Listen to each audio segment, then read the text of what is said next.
Hello everyone and welcome to another edition of Inside Guns with your host, me, the Yankee Marshal. Today I'm going to say something here that might trigger a lot of people out there. So if you're someone that's easily triggered, hang on to your bloomers. And if you're someone that can't handle being triggered, well then maybe stick your fingers in your ears and hum for a few seconds here while I utter the first line of this video. And here we go.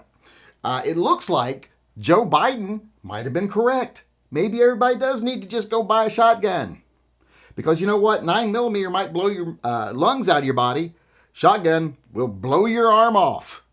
Or at least that's what it seems now. And I think everybody knows what I'm talking about here. I'm talking about a video where some thugs tried to knock over, I don't know if it's a convenience store or a pharmacy. Would make more sense if it was the latter. But tried to rob a pharmacy, and they were confronted by a store owner who was prepared to defend himself. And he actually convinced the bad guy not to rob him by firing off one round from his shotgun.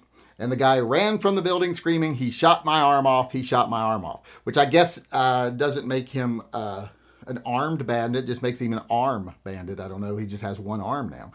But he left instantly after getting one in the arm with a 12 gauge. So there was some validity to what Biden said. Someone comes in, tries to hurt you, shoot them with a 12 gauge. Looks like you might blow their arm off, figuratively speaking. And I wanted to talk about this video today for a couple of reasons. So there's a couple of things I want to point out about this video and things it illustrates perfectly. And I'm not talking about, being facetious and saying Joe Biden was right. I'm talking about the actual lessons from this video, where this 80-year-old shop owner confronted a bad guy about to victimize him with an AR-15 style rifle, they said. AR-15 style. I don't know. I can't tell from the video. I look at it, I'm like, I can't tell what it is. But, it's just blurry. Might have a drum mag in it. I don't know what, but it looks funny. But he came in, he pointed the gun at the guy, said, basically, this is a robbery, put your hands up, whatever. And instead of doing that, instead of complying and being a victim, and this is in California where you're supposed to be a victim, and not supposed to hurt poor bad guys, this guy decided to pull out his trusty 12 gauge and fire off a round at the guy, striking him in the arm and really ruining his day and convincing him to do something else other than rob him at the moment. And after he shot him, they ran out, this guy and his two accomplices got in their very nice BMW and sped off. Which goes to show you, these are not people that are like, oh, they're down on their luck and they got nothing else to do and they're desperate. They got to eat somehow or feed their family and that's why they're stealing. No, these are just thugs. Criminals who make their living off of victimizing other people. I have no sympathy for thieves, or especially not armed, violent thieves. So they tried to knock this guy over. Didn't work out so well for him. And here's the things it illustrates. One, it illustrates that gun bans are stupid. Because if we had had a gun ban, if California had its way and no one could have any type of firearm whatsoever on them, no law-abiding citizen would be able to carry a gun or have one in their business or whatever, the only thing that would have been different about this video is that there would only be one armed person there, the bad guy, because bad guys don't care about laws. So the old guy, the owner, even if he was young or old or whatever, would have been totally helpless, could have easily been killed in that situation. Someone rushes in with an AR-style rifle and robs you. You have every right to believe your life is in danger. So the only thing would have been different between what really happened and what would have happened in a perfect California, according to Newsom and the other anti-gunners, Bloomberg, etc., is that the only armed person there would have been the bad guy. And it probably would have been the old man that got shot. So that's just a perfect illustration of how gun bans, they don't stop crime. They stop people from fighting back and not being the victims of crime. Another thing this perfectly illustrates that I want to talk about is this guy was 80 fucking years old. Yet he took down this younger guy armed with an AR-style rifle with one shot from his 12 gauge. That 12 gauge, that firearm in the hand of a good guy was the great equalizer. If this would just been two guys with pointy sticks or rocks or clubs, I don't think an 80-year-old man would have stood much chance against those three guys trying to rob him. Even if there were no guns in the picture whatsoever. If three guys with bricks came in and attacked an 80-year-old man, I have a feeling they're probably going to take him down and probably kill him. but because he had something, a firearm, that leveled the playing field, he came out the victor. That's what firearms are good for. They're not great in the hands of aggressive people to, take advantage of others. That happens. But here's what happens more often when everybody else is armed. They can't get away with that because firearms level the playing field. An 80-year-old man with one shot from a 12 gauge was able to, like I said, ruin the day of some bad guys and make them decide to go do something else. Maybe reconsider their career plans. So those are the two things I wanted to really acknowledge this event for, because it illustrates perfectly how when there's a good guy and a bad guy in a situation and the good guy is allowed to be armed, it makes it far less likely the bad guy is going to be successful. And it also illustrates perfectly that you don't have to be some tough guy. You don't have to be some tactical wizard. You can just be some 80-year-old man. 70, 80-year-old grandmas defend themselves with guns every day. Guns are the great equalizer. They defend the weak. They are a tool that the people who do not have power physically can level the field against people who do have power that would want to force themselves on them, their opinions on them, brutalize them, vandalize them, steal from them, etc. So guns are a necessary part of society if we don't want this to be a society of where the bullies make all the rules. And like I said, this event here, perfect example of that.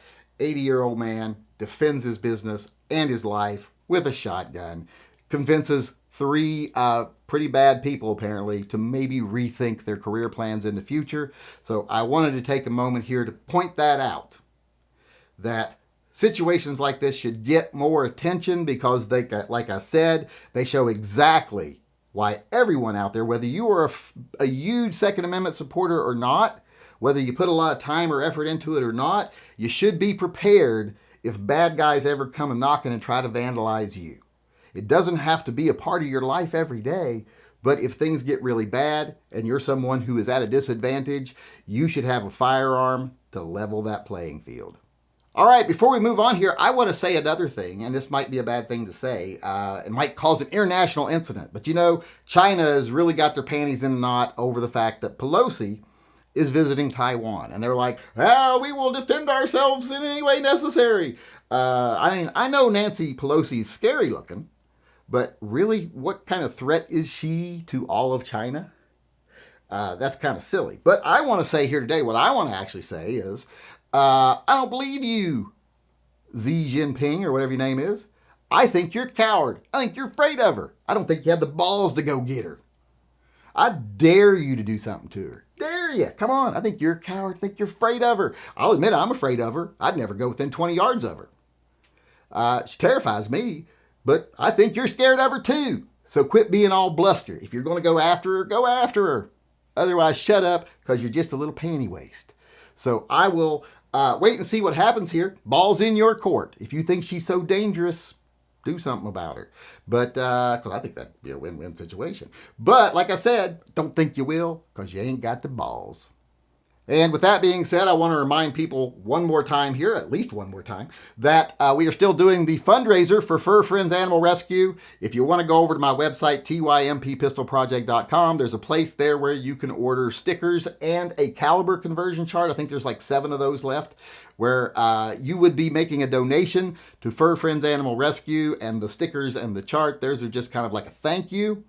And for different items, you'll get different numbers of entries into a drawing for an $800 gift certificate to the online retailer of your choice at the end of this, which it'll end in about a week.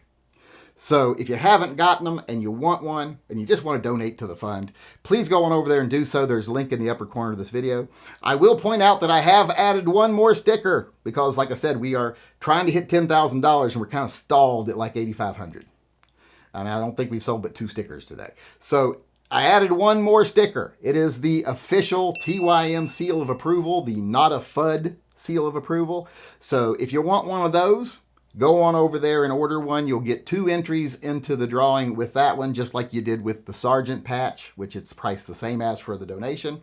So go on over there, Get one of the new stickers if you've already got the other ones. If you can afford to go over there and help, please help. Dog rescues are in horrible need right now. There's record numbers of dogs that have been abused, neglected, turned back over after the pandemic. So they are all about to go under. It's sink or swim for a lot of them. And we got to do what we can. If you want to participate in this fundraiser, please do if you can afford to. If not, support your own local no-kill shelter. Become a foster parent. Adopt a dog. Adopt a cat. Do something. Something needs to be done. We are in dire straits here. So because of selfish people who decided they wanted pets while they were locked down, but now that they're going back about their lives, they're an inconvenience, so they're tossing them aside. We have to help these animals. So please participate if you can. Go over to the website, get yourself a sticker, get yourself a caliber conversion chart, which like I said, there's only a few left of, and then get yourself some entries into the drawing, which we'll be holding in about a week for a gift certificate, like I said, of $800 to the retailer of your choice. And with that being said, I am now out of here. I hope you enjoyed the show, and I hope you come back again tomorrow. Until then, I just want to remind everyone out there, especially if you're an 80-year-old shopkeeper, to always carry and stay safe until I see you again.